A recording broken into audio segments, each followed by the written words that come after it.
Егер масштаб жағынан алып қарайтын болсақ, онда ол Иран Ислам Республикасының жаңа сыйлаған қола тостахандары. Екі тостаханның өзі кемі 1 тоннадан асады екен салмағы. Өте керемет енді, асқан шеберлік деп санаймын. Парсыларға бас иемін бір жағынан.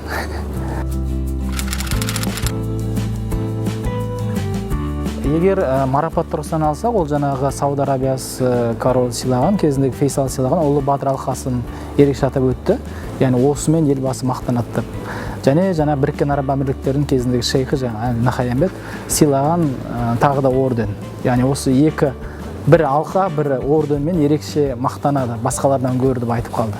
Одан кейін жаңа Ақорданың мүмкін болуы тиіс проектісі деген секілді бір жаңа, яғни осы жағынан адамға бір қалайсақ бір әсер етеді. Өйткені қағаз бетінде алғаш салына бастаған Черновик кезден бастап, міне қазір бар күйіне жету үшін ол қаншама еңбек, қаншама тер төгілгенін көріп білу, осында келетін жастар, кәрісі болсын, басқасы болсын, үлкен тәрбиелік, патриоттық маңызы бар деп білемін.